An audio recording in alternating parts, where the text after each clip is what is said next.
Mutua Madheka is a photographer slash architect slash interior designer. Formally, no, I think that's enough. But yes, I'm a photographer.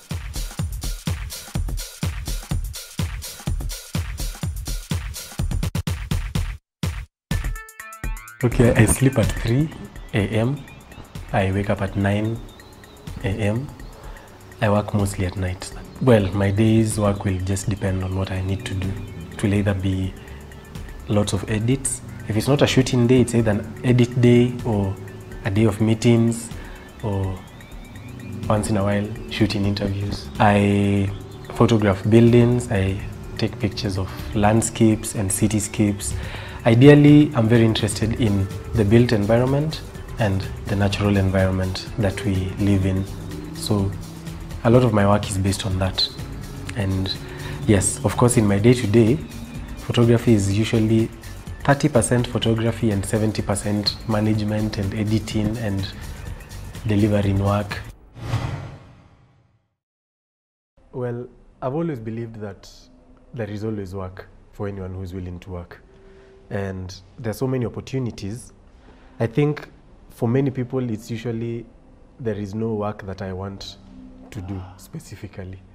And sometimes you can't do what you want to do. You do what you have to do. So my belief is always that I think there's always work if you can work hard enough to find it, or if you do not care too much about what the young people call swag. There is always something to do, and if you're not lazy. There is what I want to do, and there is God. So I can do what I want to do, and if I get into trouble, I can go to God. But what's the relationship between what you do and your connection with God?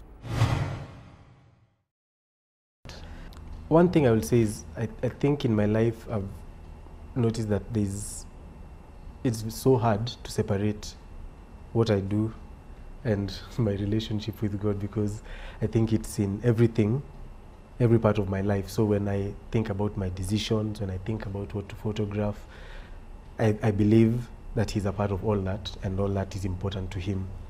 And I actually say a lot that photography has even made me closer to God, I think. I think I've been working since I cleared high school. So all since, even in first year in campus over the holidays, I would always get some odd job somewhere, either making an architectural model, so make some money, at least help out my mom paying the fees and all that. So I've been doing that a lot. So the same thing happened when I finished campus, that I decided to stay out for about 2 months just to clear my head, kind of focus on what I want to do and decide. While in those 2 months, someone called me for a small job to make a model.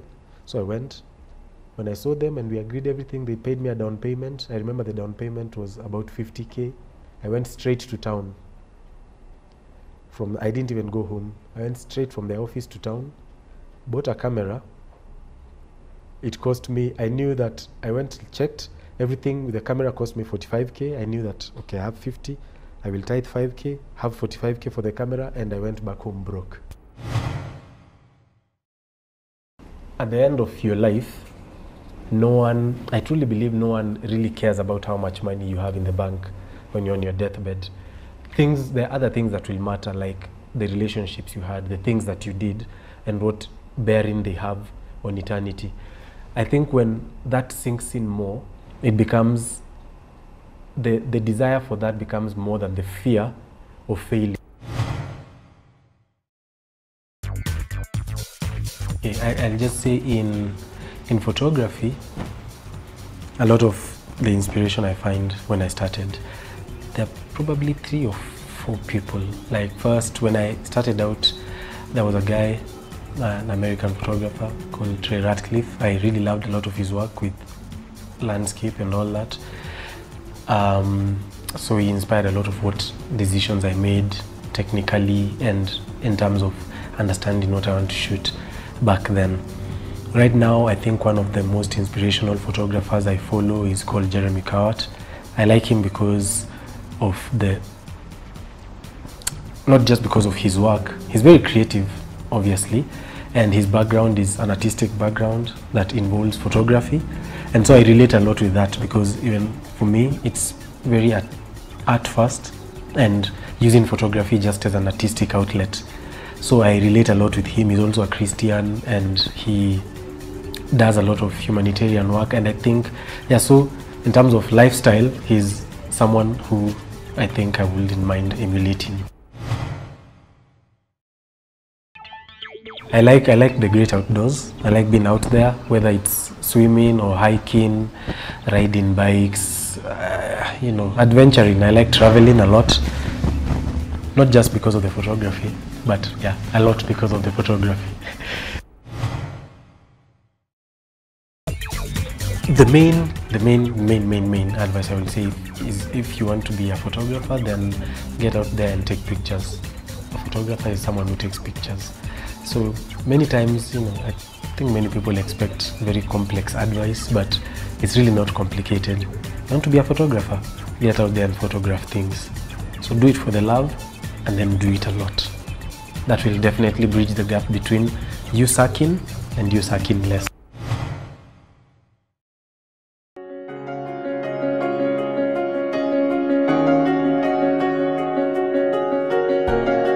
Experience a whole new world of family entertainment.